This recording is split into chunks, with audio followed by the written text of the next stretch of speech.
কিছুদিন আগে আমি মেলায় গিয়ে ফুলের দোকান থেকে একটা চেরি গাছ কিনেছিলাম। সেই শখের চেরি গাছটা নিয়ে এসে আমি শোকেসে সাজিয়ে রাখবো বলেই এনেছিলাম। দেখলাম কিছুদিন পর আমার হাত থেকে পড়ে সেটা নষ্ট হয়ে গেছে। তারপর ভাবলাম নিজের হাতেই যদি আমি চেরি গাছটা বানাই সেটা কেমন লাগবে। যেই না ভাবা অমনি কাজ, নিয়ে বসে পড়লাম আমি খাওয়ার ফেলে দেওয়া আঙুরের ডাঁটা, তার সঙ্গে নিলাম উল, আর তার সঙ্গে আঠা, রং, তুলি।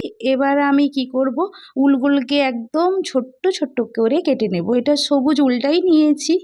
তো আমি সবুজ উলগুলোকে কেটে নিয়েছি। কেটে আমি আঠার সাহায্যে আঙুরের ডাঁটাগুলোর মধ্যে সব উলগুলোকে আটকে দিয়েছি। তারপর আমি একটা সুচ বা একটা মোটা কিছু দিয়েই আমি কিন্তু একটা শলাগুলোকে সুন্দর করে ছোট ছোট করে ফুটো করে দিয়েছি। তারপর একটা একটা আঠা দিয়ে আমি শলাগুলোকে আমি আঙুরের ডালের মধ্যে আটকে দিয়েছি একটা একটা করে।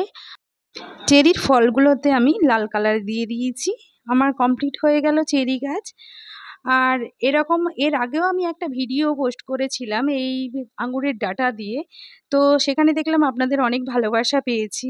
আর এখানে আমি একই পদ্ধতিতে বানিয়েছি, কিন্তু এটা একটু আলাদা।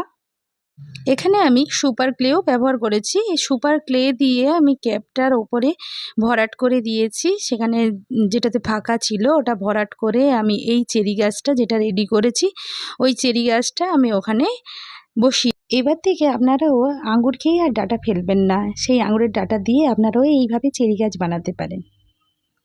আমার এই ভিডিওটা যদি আপনাদের ভালো লেগে থাকে তো একটা লাইক, কমেন্ট, শেয়ার আর সাবস্ক্রাইব অবশ্যই করে দেবেন। ভিডিওটা লাস্ট অবধি দেখার জন্য আপনাদেরকে অসংখ্য ধন্যবাদ।